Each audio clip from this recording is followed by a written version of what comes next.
안녕하세요. 남자TV 이준석입니다. 오늘은 하정우 후보가 나도 오빠 하기 싫었다. 정청래가 시킨 것이라고 얘기한 것에 대해서 한번 말씀드려 보겠습니다. 일단 하정우 후보가 논란이 있었죠. 무슨 논란이었는지는 지난 영상 보시면 아시겠지만은 7살짜리로 보이는 어린 여자아이에게 오빠라고 해봐라고 해서 논란이 되었죠. 근데 하정우 후보가 본인이 한 것이 아니라 정청래가 시킨 것이다 이렇게 얘기를 해버렸죠. 이게 굉장히 좋지 않은 모습인데 무슨 얘기냐면은 이제 자기 편을 깎아내리는 거죠. 그러니까 집안 싸움 하는 것처럼 보이게 되는 건데 일반인들 입장에서는 집안 싸움 하는 것이 그렇게 좋게 느껴질 리가 없습니다. 그래서 점점 하정우 후보가 입지를 잃어가고 있다 이렇게 볼 수 있겠는데요. 실제로 지지율로도 나타나고 있죠. 실제로 한동훈 후보가 많이 치고 올라오고 있는 모습을 보이고 있는데요. 이것이 어떤 논란을 계속 낳을지 되게 궁금하긴 합니다. 근데 한편 한동훈 후보도 논란이 일고 있었는데요. 그거는 SBS 카메라 기자가 넘어져 버렸는데 이것을 아무런 신경도 안 썼다 뭐 이런 얘기를 하고 있는데요. 근데 사실은 이거는 신경을 쓰면 또 이상할 수도 있을 것 같아요. 왜냐면은 주변에서 사람들이 신경을 써주고 있는데 본인이 막 나서서 이렇게 신경을 쓰고 있는 척 하는 걸로 보일 수 있기 때문에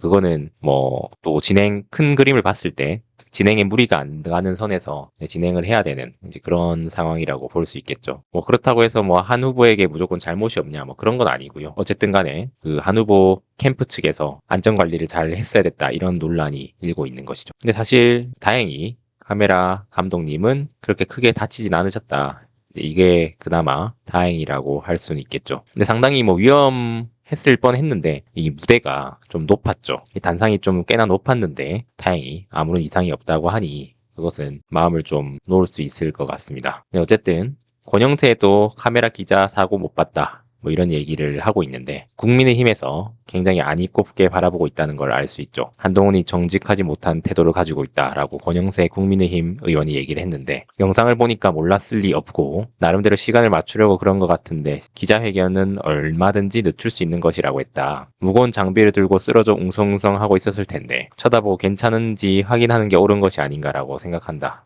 라고 하고 있습니다. 또 권영세는 한 후보 측이 사고를 인지하지 못했다고 해도 해명한 데 대해서도 문제를 제기했다고 하네요. 영상을 보면 뒤돌아서 쳐다보는 모습이 나오는데 사람들도 몰리고 소리도 났을 텐데 몰랐을 리 없겠다고 생각하는데 일반적으로 뭐 솔직하게 인정하고 사과를 하든지 아니면 임시방편으로 막으려고 하면 더 어렵다라고 했습니다. 근데 하필이면 또 최근 논란이 된 전영근 전 의원 후원회장 위촉 문제에 대해서도 부정적인 입장을 드러내고 있었는데요. 참 이게 지금 국힘 쪽에서도 한동훈을 때리고 있는 모습이 나오고 있는데 근데 이거는 어차피 한동훈 입장에서는 무소속으로 출마한 것이기 때문에 이제 때리면 때릴수록 이제 한동훈의 지지율은 오르고 있다 이렇게 볼 수 있겠죠. 어쨌든 여기 하정우 나도 오빠 하기 싫었다라는 것에 대한 사람들이 댓글을 보면 초등학생한테 형 아니고 삼촌이란다라고 SNS에 뻔하게 올린 건 뭐냐 왜 정청래 탓을 하냐 뭐 이런 얘기를 하고 있는데 당대표에게 넘기기까지 했다.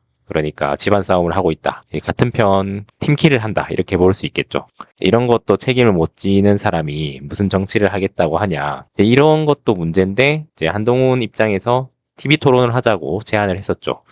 근데 정청래 입장에서 TV 토론을 거부를 했는데 이제 사실 거부할 수밖에 없는 거는 아무래도 좀 변호사 출신 법조인 출신, 검사 출신 한동훈이랑 이제 1대1로 토론을 맞붙기에는 아직 좀 소위 얘기해서 경험도 부족하고 능력치가 아직은 많이 부족한 모습이라고 할 수 있겠습니다. 근데 이것도 마찬가지인 게 이제 서울시 오세훈 후보랑 정원호 후보도 마찬가지인데요. 왜 이렇게 토론을 피하냐? 이제 오세훈 후보가 이렇게 말을 했는데 정원호 입장은 상대방과 싸우지 않겠다라고 거부를 했는데 한동훈까지 하정우 토론도 못하면서 어떻게 북구를 살리냐? 이제 이런 얘기를 하고 있는데 상대적으로 국민의힘 입장에서는 그리고 한동훈 후보 입장에서는 토론을 하는 것에 좀 강점을 보이고 있죠. 그리고 오세훈 시장 입장에서는 서울시를 아무래도 더 잘 알고 있는 게 당연히 오세훈 시장이니까 거기에 대해서 얘기를 하다 보면은 정원호 후보가 밀릴 수밖에 없겠죠. 근데 정원호 후보는 또 이 토론뿐만이 아니고 다른 거에서도 지금 논란이 많이 일고 있죠. 뭐 예를 들면 뭐 폭행 사건도 있었고 뭐 이게 정확한 내용은 모르지만 뭐 여종업원 문제도 있고 뭐 이러다 보니까 아무래도 조금 지지율이 좀 떨어지곤 있긴 한데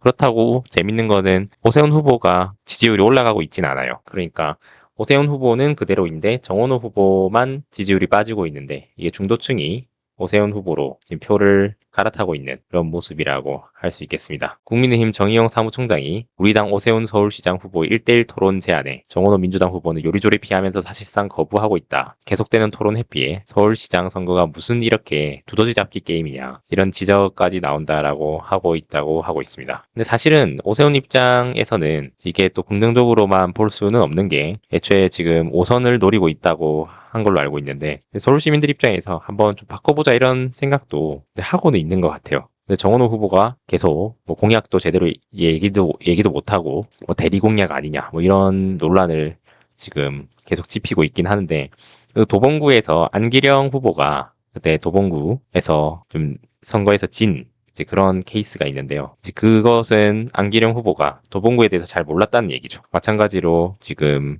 오세훈 후보가 굉장히 강점을 보이는 부분이, 정원호 후보는 성동구청장을 하고 했었기 때문에 성동구에서는 잘 알 수 있겠지만은 서울시 전체에 대해서는 알 수 없는 그런 약점이 있기도 하고, 또 정원호 입장에서는 대리 정책 논란이 있다 보니까 아무래도 막판 선거가 다가올수록 좀 빡세게 정책에 대해서 한번 공부를 하든지 해야 될 것 같습니다. 어떻게 될지는 모르겠는데, 지금 제일 핫한 곳이 바로 부산 북구 갑, 그리고 서울시장 선거긴 하죠.